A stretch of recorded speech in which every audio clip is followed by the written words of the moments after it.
Hey everyone, welcome to another episode of Don't Kill the Messenger with your host Victor from VentoBot. And on today's episode, we're going to be talking about the science of change and how to really get organized. And especially now with everything that's going on, everything is just kind of thrown off, and we've been thrown into this ever-changing world, right? So I have a special guest today that's really going to be talking about decluttering a lot of that mess, whether it's physical or mental, and we're going to really dive into some things that you can talk about today. Now, before we begin, head on over to ventobots.com/book to get your free copy of the Complete Automation Strategy, the 4 phases we take our private clients through to generate never-ending leads so that you can scale your business very quickly and scale at will. Now, welcome in my guest today, Diann Higbee. Hey, Diann, how you doing? Hi, I'm good. How are you doing?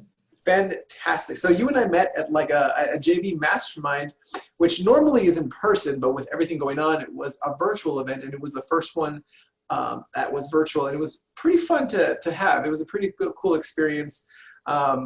One of the better experiences I've had with events virtual online since this whole pandemic thing happened. But yeah. I know it's forced us to move into this, like, it's forced us to change, right? We have to do it. There's no point in staying in the same place. And I'm sure you can talk a little bit more about that as well. Yeah, definitely.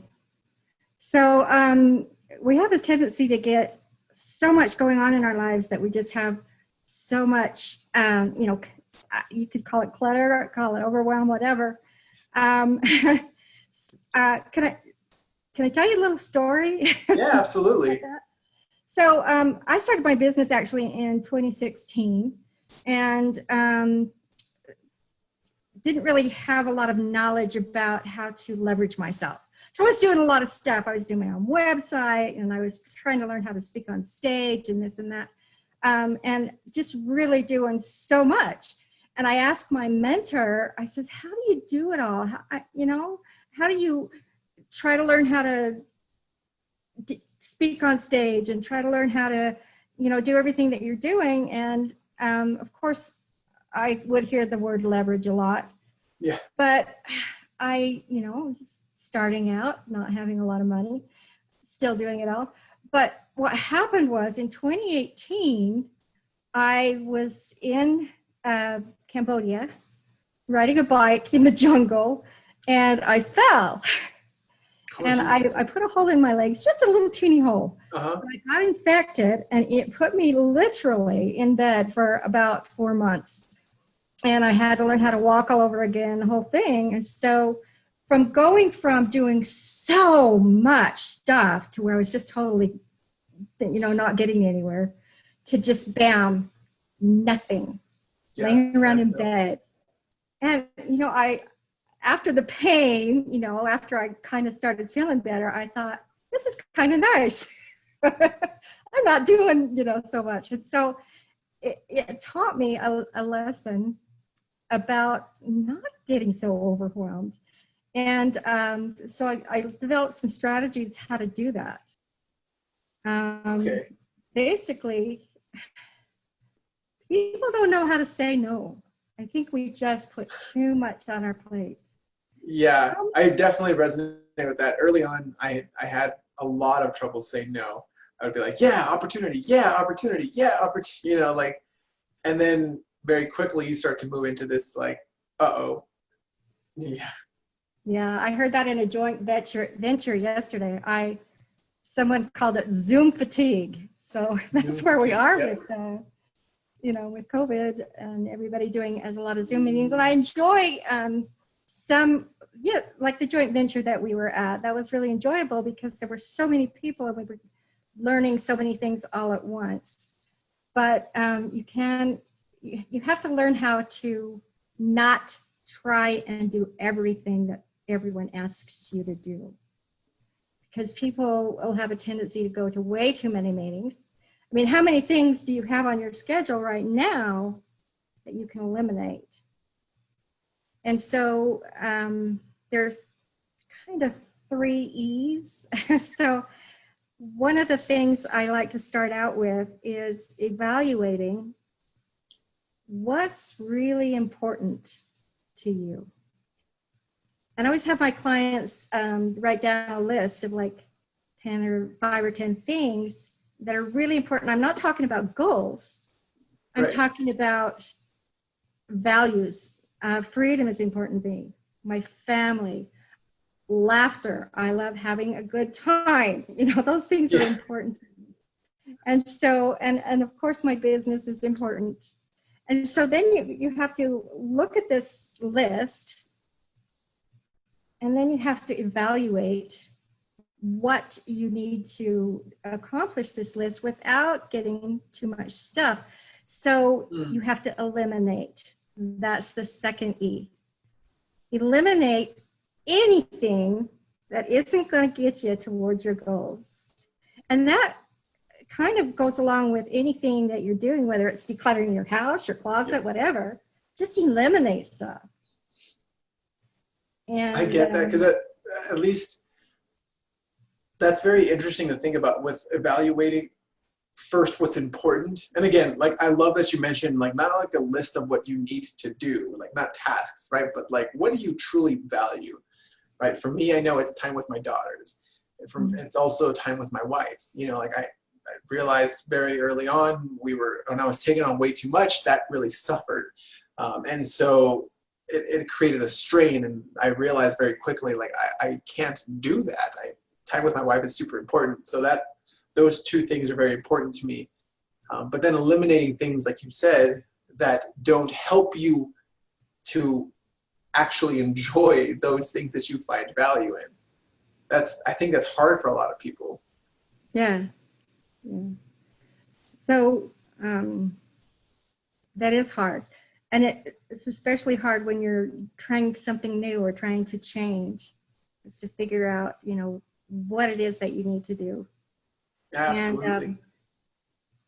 so when I started my business again, I decided to start slow. And it's amazing. I ended up getting so much more money and doing so many more things, had a lot more clients within just a few months, because I had decided what was important and what I needed to do, and I didn't take on too many things. So one key is to figure out how to say no. So, How do you know you have a problem with saying no? well, I mean, I'm self-employed, and so I don't have a boss, but when people, like my husband will come to me and say, oh, I just heard this really good podcast. You got to listen to this. And so I was listening to podcasts. He says, oh, I just joined this really neat program. You've got to get into this really neat program. Gotcha. Okay. And I just I finally had to say, Brent, no. Yeah, no, I get that. Yep. It's easier when it's family. Yeah.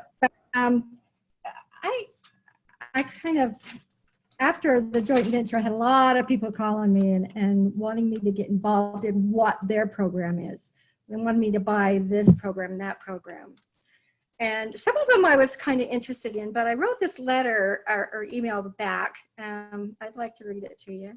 Sure, yeah. I look forward to meeting you as well. I love what I do, and I'm working really hard, as I'm sure you are. I do have a firm policy not to let myself get too overwhelmed. So when I start feeling that way, I try to put things on hold for a while. Would it be okay? I would be grateful if I can schedule you in a few weeks or a month when things slow down. And I love it. Yep. that way I can give you my full attention. And she sent me an email back saying, oh, you are so smart. I'm going to start doing that. So it worked out really well. Yeah, no, that's fantastic. I love it. So, and it's, I mean, it's easy to do. I think it's one of those things that people are like, I know I need to do it, but I don't know how, or I don't know where to start, or I know I should be doing it, but I don't know, like I just can't get myself to do it. So do you have anything that really helps to break out of that if if someone is stuck in that? Yeah. Well, if time you want to change anything, you have to do 3 things. You have to see it in your mind the way that you realize it's going to be, or the way you want it to be, as if it's already there. Right. So you imagine, and even meditate every day, or focus on that. But you've got to do more than that, because there's this little filter in the back of our brain. Yeah. And what it does is we have 2 million bits of information that go every second that goes into this filter. And based on what's ever happened in our past, it takes that information and tries to decide what to do with it. And so it uses all of our senses. It uses our voice, our ears, our feelings, our emotions. And so we need to use all these emotions. If we want to make change, we need to use our voice and our emotions. So if you're meditating or visualizing this thing, whatever you want, and say it out loud. Can I give you an example? Yeah, absolutely. Okay. I had a hard time decluttering my basement. Okay. Because my husband is a shopaholic. He buys a lot of stuff. Okay. So it all goes downstairs. And so for years, I was just so frustrated. I couldn't figure out how I could do this. And I always thought I was pretty, good at doing new things. And I just couldn't do it. And I'd stop, I'd cry, and I'd get mad, and I'd throw things. And I broke a Tiffany lamp once because I was so angry. But so I heard this, I guess I was at a seminar.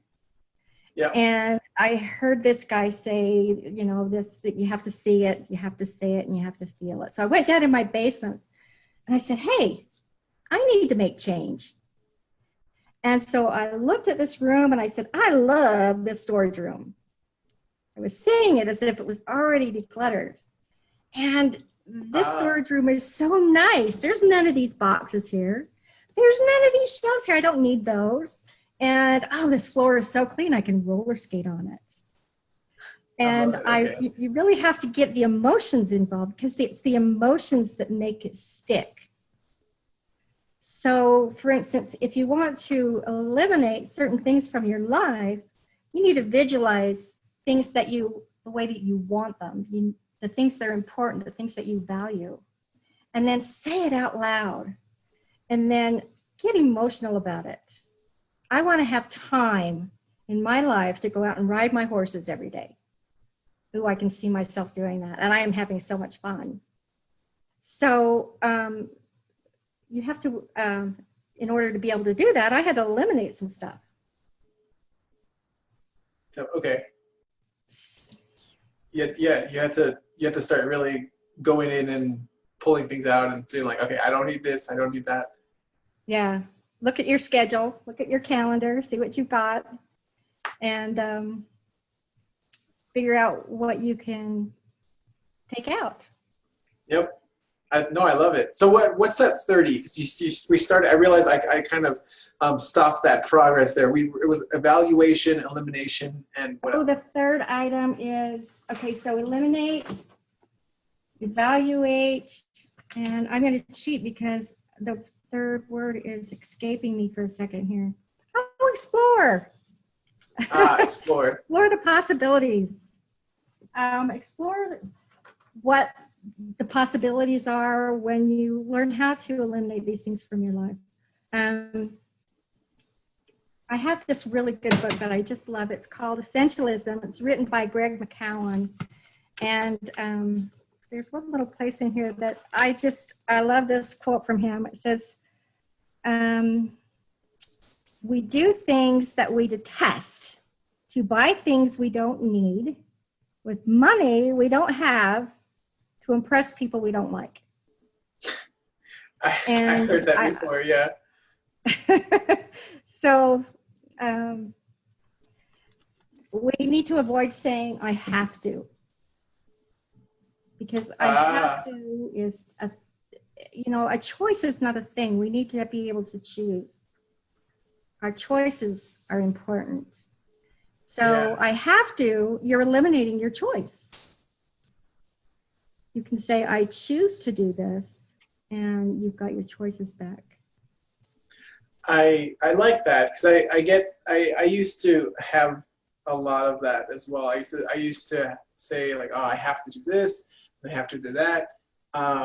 Then I forget what I started changing into, but it's changed over the years. But I think it's really just the perspective that you're looking at things is what it sounds like. Because like I have to is more of like a negative view on something. Or for example, like, oh, I have to water the garden.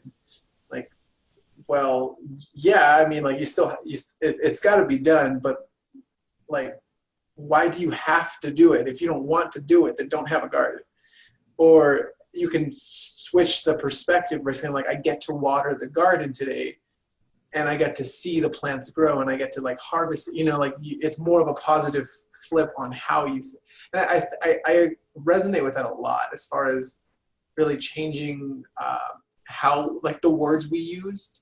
I think one of the more recent ones I've used over the last couple of months is instead of switching the word should and could, when I catch myself saying like, oh, I should be doing this,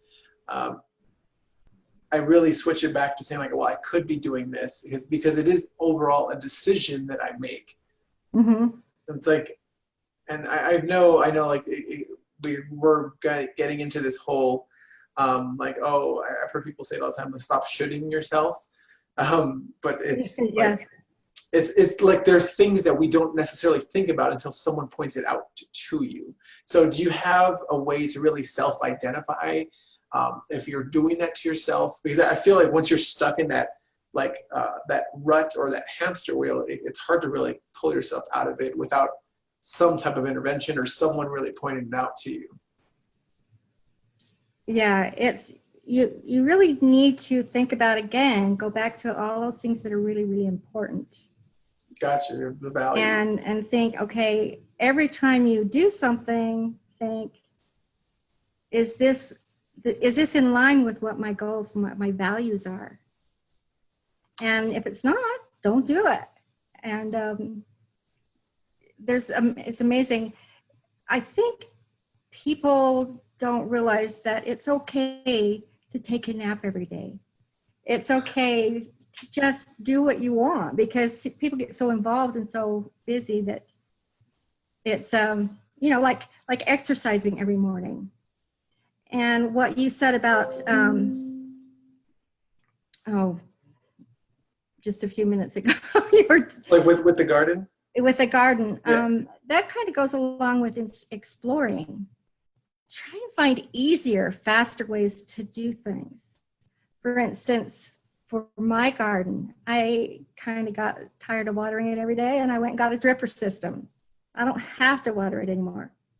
A lot of times you can just explore, do it smarter, not harder. I love that. Yeah, that's interesting. That there was two solutions to that. One was like change the way you say it, and another was like I love explore newer solutions too. In a nutshell, like you said, like work smarter, not harder. I like it. Yeah. Because I know for us, for example, like one of the reasons I love being able to do it is because I do it with my daughter. Right, so she loves to be able to go out there and hold the water can with me, and we like water the plants, and she gets to see everything grow, and she put the seeds in. The whole like for me, it changing for me was working better, changing the perspective rather than finding like the drip system would work. We could totally do that in our case. Like though, there's an additional experience that comes with it because I'm sharing. I'm like you mentioned, going back to the values. I value the time with my daughters. So that allows me to have more time with my daughters. And I love that. Like, but if it didn't have that value, then I would probably look at exploring a better way of doing it. And it makes sense. I love how that just comes full circle, right? You know, the evaluating first what's really important to you. And it makes sense because if you don't do that, then everything else kind of falls out of order.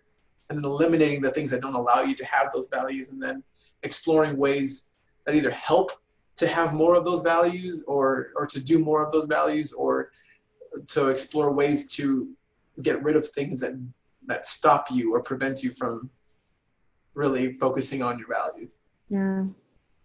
Yeah. And there's just lost my train of thought a little bit. No worries. So I guess let me ask then, as far as decluttering, right? And I mean, like I mentioned, we touched on it kind of with a little bit of like physical, and you mentioned the basement and whatnot. However, like, how do we do that in our head? Okay, that's really important, because we have to declutter in our mind before we can declutter in our environment. And so it's the same thing I said about seeing it and saying it and feeling it. If you can see the environment, I see this living room. This is the place where I like to relax and watch TV and do all this stuff and say it out loud.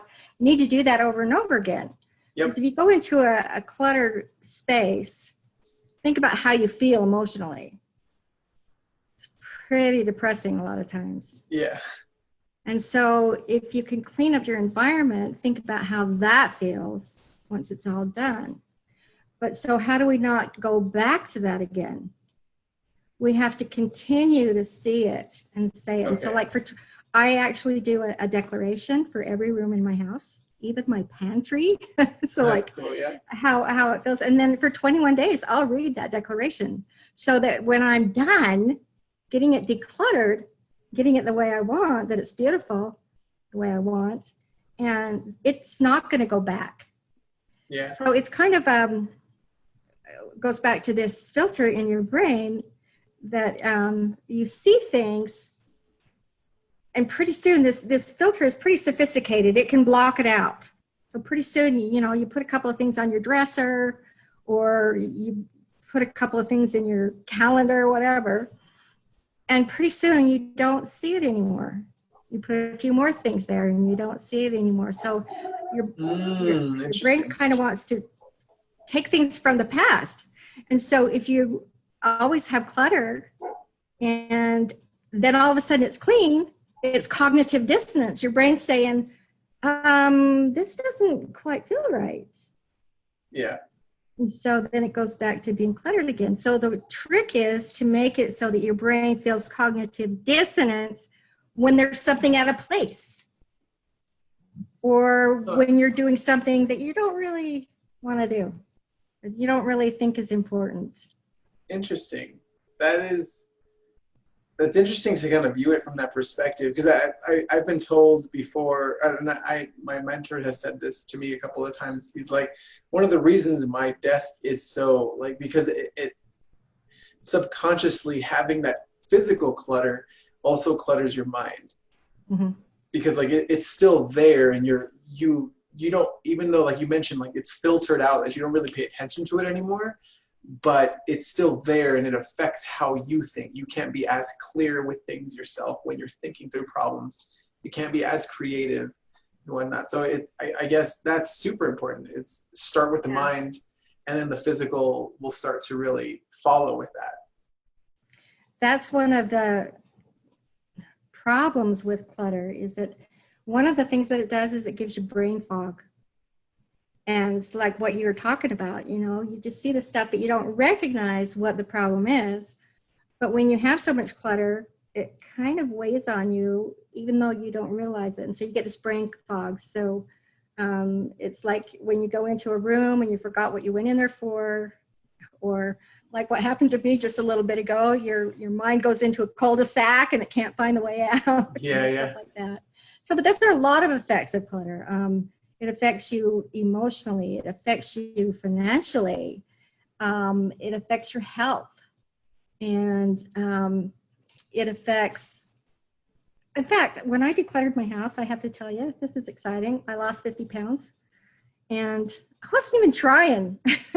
That's awesome. That's like the best weight loss plan ever. Clean your house, lose weight. Yeah. Or like release the weight. The other thing is you have so much more time. Because I get when that. you have like your desk, if you have a lot of stuff on your desk, how much time do you spend looking for things? Oh my gosh.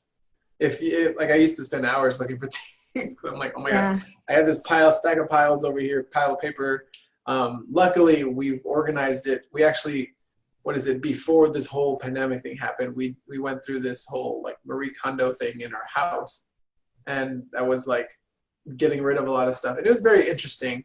It was an interesting experience, if I do have to say so myself. So, but I love it because it's time saver. You save money financially because you're able to focus on more things that actually, from the business perspective, that can more revenue generating uh, tasks, and you can then also focus on your values, right? That money will then come in and allow you to have more time with your family, to take more vacations, and then I love how it really just all feeds itself.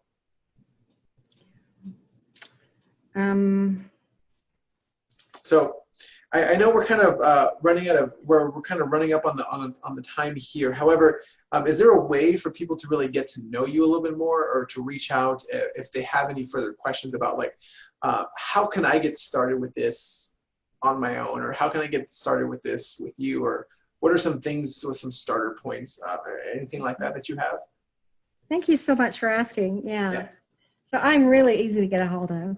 My email is Diann, and it's just Diann.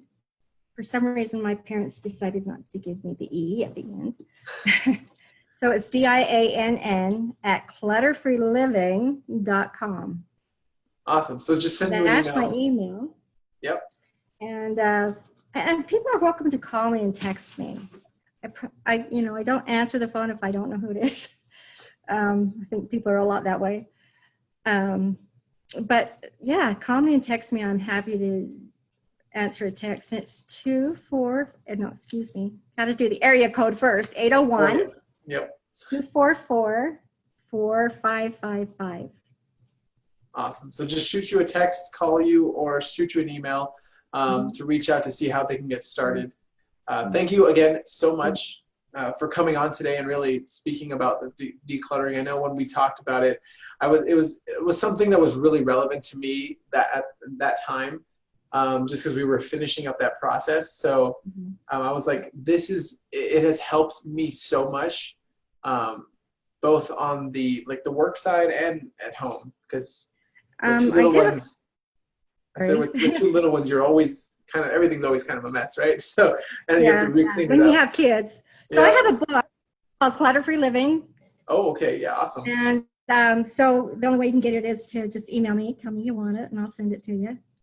And I also have an online course if anybody's interested in that. Awesome. Fantastic. So if you want to get the Clutter Free Living book, just email Diann at Diann, two N's, no E, Diann, Diann at clutterfreeliving.com, and ask for the book. And it sounds like you'll have a PDF version of it that you can send to everyone.